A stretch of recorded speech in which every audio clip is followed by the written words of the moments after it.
Modern India. Arrival और formation जो foreign आए ना इंडिया, उसके लिए पुर्तगाल आए 1498 AD में, डच 1602 ईस्वी में आए, ब्रिटिश अंग्रेज 1600 ईस्वी में आए, डेनिश 1616 ईस्वी में, फ्रेंच 1664 ईस्वी में आए AD में।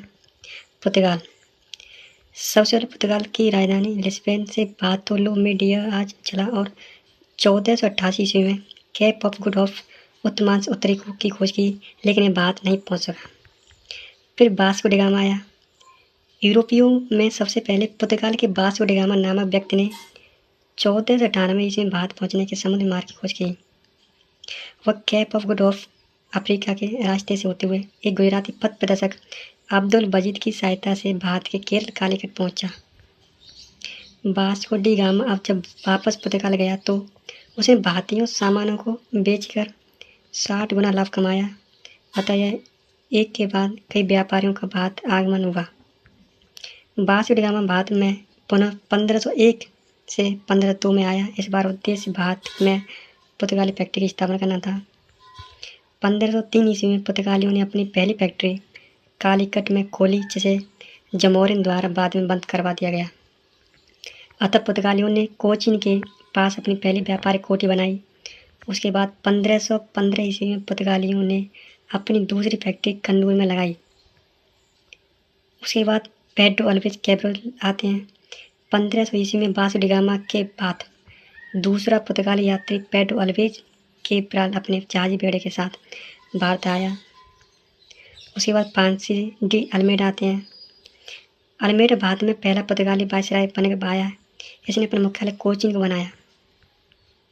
फिर अल्फांसो डी अल्बुकर्क आते हैं। इसे पुर्तगाली साम्राज्य का वास्तविक संस्थापक कहा जाता है।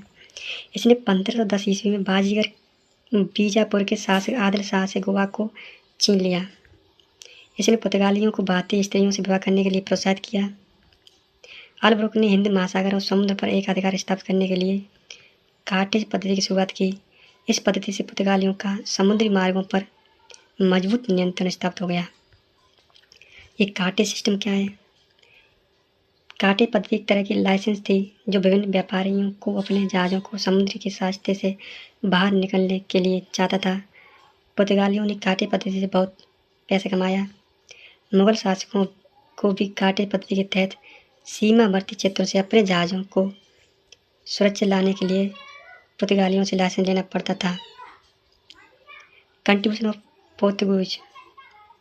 ये भारत में तंबाकू, आलू, टमाटर, काजू, मक्का, पपीता इत्यादि लाए। पुर्तगाल भारत में क्या लाए? तंबाकू, आलू, टमाटर, काजू, मक्का, पपीता इत्यादि लाए। भारत में प्रिंटिंग प्रेस की शुरुआत पुर्तगालियों ने की। भारत में सबसे पहले पुर्तगाली आए, सबसे बाद में गए। गोवा, दमन, दीव पर पुर्तगालियों ने 1961 ईस्वी तक नियंत्रण किया था। सैनिक कार्रवाई के द्वारा भारत ने इसे स्वतंत्र कराया। फिर डच आते हैं 1602 ईस्वी में। 1595 ईस्वी में पहला डच यात्री हाउट मैन भारत आया था और यहाँ से काफ़ी धन संपत्ति लेकर वापस गया। 1602 ईस्वी में डच ईस्ट इंडिया कंपनी को जोहान बान ने स्थापित किया।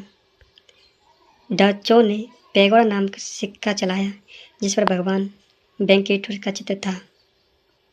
1605 ईस्वी में इन लोगों ने आंध्र प्रदेश के मसूलीपट्टनम में अपनी प्रथम फैक्ट्री स्थापित किया। बोदरा का युद्ध 1759 में हुआ, ब्रिटिश और डच के बीच में हुआ। इसे हम बैटल ऑफ चेनसुरा भी कहते हैं। ब्रिटिश व्यापारी merchant adventure group. British queen Elizabeth थी। मोनो सिंगल मत पोली अधिकार। मोनोपोली होता है एक का अधिकार जो 15 वर्ष के लिए। 31 दिसंबर 1600। British east India company. 1600 ईस्वी में ईस्ट इंडिया कंपनी घटने के समय भारतीय मुगल शासक अकबर था। 1600 ईस्वी में ईस्ट इंडिया कंपनी का गठन हुआ। ईस्ट इंडिया कंपनी इंडिया आगमन 1608 में आई। जहांगीर उस समय क्या थे? शासक। 1608 में। पर जब 1600 ईस्वी में ईस्ट इंडिया कंपनी की स्थापना हुई उसमें अकबर था। 1608 में ईस्ट इंडिया कंपनी के captain William Hawkins in the court of Mughal empire Jahangir थे। टाइटल उपाधि द इंग्लिश खान दिया। जहांगीर ने कप्तान विलियम हॉकिंस को इंग्लिश खान की उपाधि दी। 1611 में कैप्टन मिडलटन इंडिया आए। अस्थायी कारखाना 1611 में मसूलीपट्टनम में लगाया गया। 1612 में स्वाली का युद्ध हुआ। बॉम्बे का युद्ध भी इसे कहते हैं। पोर्तुगीज और ब्रिटिश के बीच हुआ, जिसमें ब्रिटिश जीते, पोर्तुगीज की हार हुई। First factory of India east India company ने 1613 में सूरत में लगाई। 1615 में Thomas Roy multiple of factories की परमिशन ली। फिर डेनिश आते हैं 1616 में। डेनमार्क फर्स्ट फैक्ट्री 1620 में लगाई। त्रावणकोर तमिलनाडु में लगाई। फ्रेंच आते हैं 1664 ईस्वी में, 1664। यह एक सरकारी कंपनी थी। King of Louis 1614 40। इन्होंने पहली फैक्ट्री, बाद में प्रथम फैक्ट्री सूरत में लगाई फ्रेंच ने।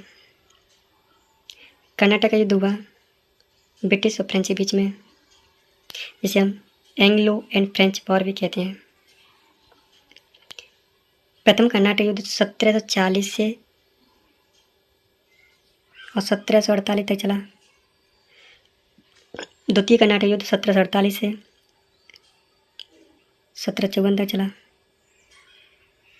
तीसरा कर्नाटक युद्ध 1758 से 1760 तक चला। पहला कर्नाटक युद्ध फ्रांसीसी एवं अंग्रेजी के मध्य हुआ,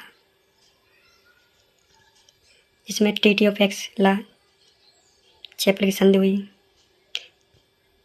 द्वितीय युद्ध फ्रांसीसी और अंग्रेजों के मध्य हुआ, जिसमें पांडिचेरी की संधि हुई। तीसरी संधि 1758 से 1760 में चला। फ्रांसीसी और अंग्रेजों के मध्य हुआ, पेरिस की संधि हुई। 1760 वाले युद्ध को बॉन डिवांस के नाम से भी जाना जाता है। British in Bengal.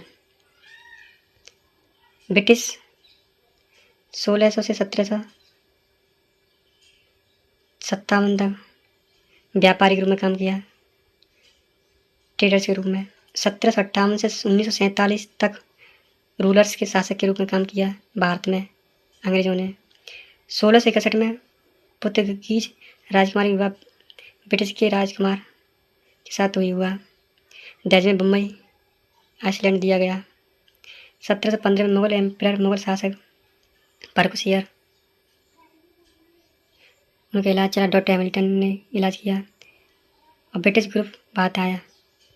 1717 ईस्वी में बर्कशायर ने फरमान निकाला कि बंगाल में कर मुक्त व्यापार अधिनियम का कॉन्स्टिट्यूशन बनाया गया। बंगाल का नवाब अलवर्दी खान था, जो 1740 से 1756 तक उसने साम्राज्य किया। उसके बाद सिराजुद्दौला 1756 में बना। बंगाल कासिम बाजार लगता था। 4 जून 1756 में सिराजुद्दौला ने ब्रिटिश कारखाने पर आक्रमण किया। 16 जून 1756 में सिराजुद्दौला ने फोर्ट विलियम पर अधिकार किया कलकत्ता में।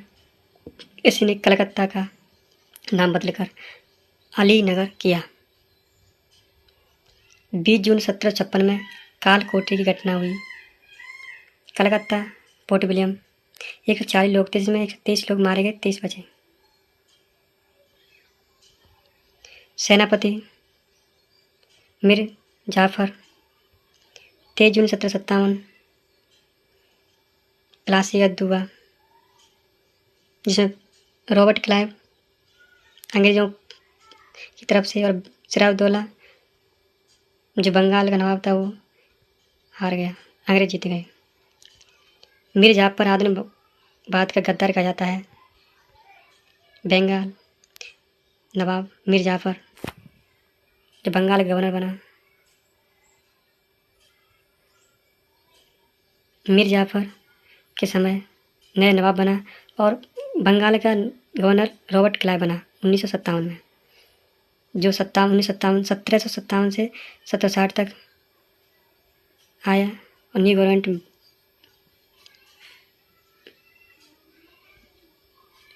मीर कासिम जो 1760 से 1763 तक रहा। मीर कासिम आधुनिक हथियार,